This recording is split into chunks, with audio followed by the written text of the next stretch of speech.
Hi everyone, my name is Elaine, and today I'm going to be talking about what I feel is the best ability from every Unison League class.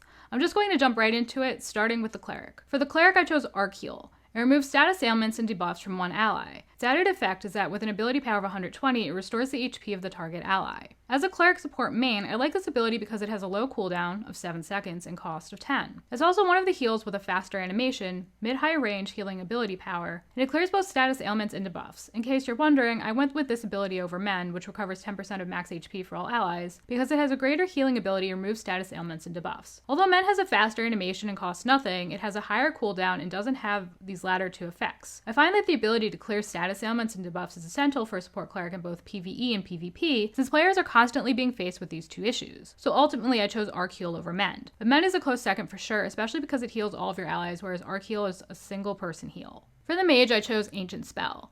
It's usable when a staff is equipped as your main weapon. As an aside, I find this line in the description funny since there are no charms in the game. Ancient Spell activates the following effects if you take no damage for 3 seconds after using it. It targets all enemies with an ability power of 150 and deals magic damage randomly with a success value of 70. The target changes with each hit. Its added effect is that it confuses the target for 10 seconds with a success value of 70. I like this move because it's extremely powerful. If it goes through, it hits like a truck. It's also one of the few abilities that affects all of your enemies, which can be extremely helpful if your allies are struggling. It also has a fairly low cooldown of 10 seconds. The cons are the fact that it has a 30% chance to miss its targets, begins with a high cost of 20, which can be reduced with enchantments, and can be stopped by a simple boop, which makes me feel less than the all-powerful mage I've always aspired to be. Third on the list is the Soldier. This was a tough one for me.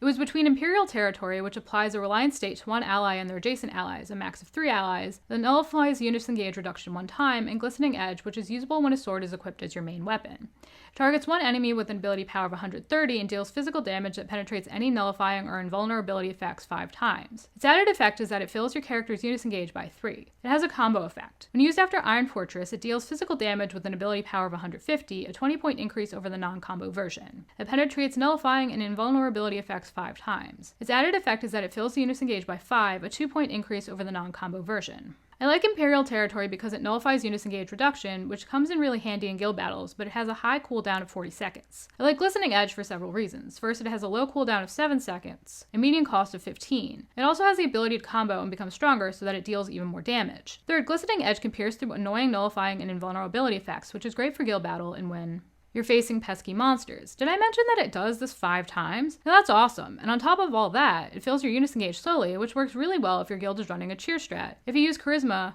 your team needs a little boost during runs. Of the two moves, I think Glistening Edge is ultimately better since it's more versatile than Imperial Territory. I would argue that this is the case since Glistening Edge can be used in any situation and prove extremely useful. Guild battle, colo, quests. Whereas Imperial Territory's usefulness is more or less limited to guild battle. Next on the list is the Lancer. I chose Riot Break for this one. It has an ability power of 150 and deals physical damage that penetrates damage reduction and reflection effects with a success value of 80 to a single enemy 1 to 3 times. Its added effect is that it reduces the Unison Gauge gains of the target by 1 for 20 seconds. I like this move because it has a low cooldown of 6 seconds and low cost of 10. It also deals decent amounts of physical damage, which can break through those pesky mirror shields and damage reduction effects most of the time. There's a 20% chance that it won't. It's also helpful in guild battles specifically because it reduces your target's Unison Gauge gains. Next up is the Archer. I chose Astrolabe. It's usable when a gun is equipped as your main weapon. It targets one enemy with an ability power of 150. Deals physical or magic damage randomly 5 times that penetrates any nullifying or invulnerability effects. Its added effect is that it reduces a target's cost by 5. I love this move because it has a low cooldown of 6 seconds and median cost of 15. Its power is solid, it deals a good amount of damage, although it'd scale better when buffed if it was a hybrid move. The best part of this move is clear. It breaks through nullifying and or invulnerability effects 100% of the time, which is amazing in guild battles especially. The added bonus is it reduces the target's cost, so if it's a race to be the first to KO, that little edge may be all you need. For the Rook, I chose Devoted Sacrifice, which can only be used on oneself. It applies a Divine Shield for 5 seconds, which causes you to receive all of the damage inflicted to your allies during this time. To expand on this, only you will take damage from both all-party and multiple unit attacks, but damage received will increase with the number of targets the attacks were originally intended to hit. While this is in effect, your HP will not be reduced to 0. I love this move. I think it's very versatile and has a lot of applications for both guild battle and more difficult quests. In quests and guild battles, it gives clerics a chance to breathe, to catch up on heals as their abilities slowly cool down. It's great for DPS as well, since it helps keep their off-squishy butts alive. And for mages specifically, it's great because it actually gives them a chance to use Ancient Spell. No booping boopers.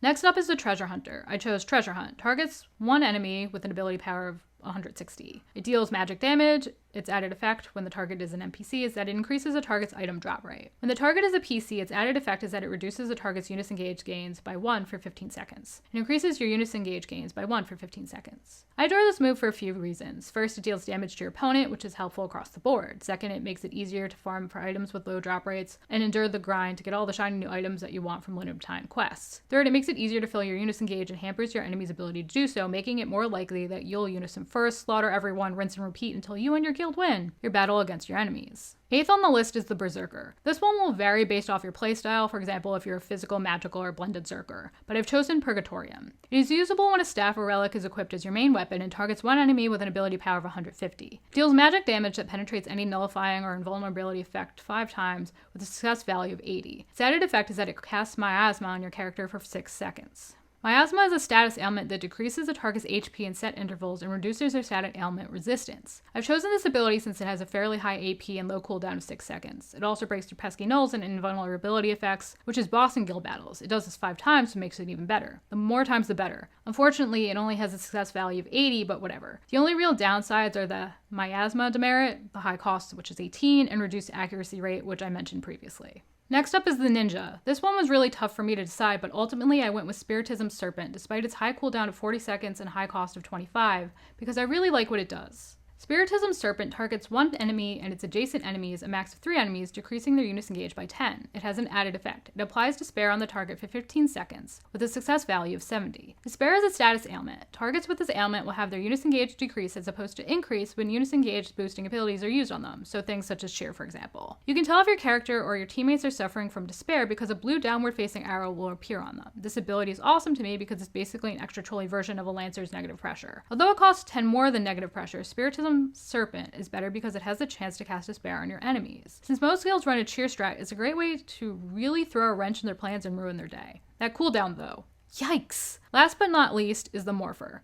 This one was really a toss-up for me between Shining Bomber and Shining Smash, but ultimately I went with Shining Smash, which targets one enemy with an ability power of 250. It deals physical damage. It has an added effect. Its ability power is increased by 50 when the target is the boss. Also, it increases your character's physical attack and physical defense by 20 for 60 seconds. I chose this ability because it has a high attack power, low cooldown of 5 seconds, and 0 cost, but mainly because of its massive power against bosses, which are often the toughest NPCs that Unison League players have to face. Shining Smash beat out Shining Bomber, whose ability power increases by 50 when the target is an NPC that's not the boss, because it has a higher attack base and does more damage to the boss as opposed to non-boss NPCs, which are often far easier to kill than the boss. There are arguably some exceptions with super troll NPCs. And there you have it. Those are the abilities which I feel are each Unison League class's best. What did you think of my analysis? Did I get it right, or was there another ability that deserved to make this list? Let me know down below in the comments. I always like to know what you guys think. And if you like what you saw here today, please smash that like button until it's blue, ring that bell so you'll know what's up, and I'll catch you all in the next one. Happy gaming. Bye, guys!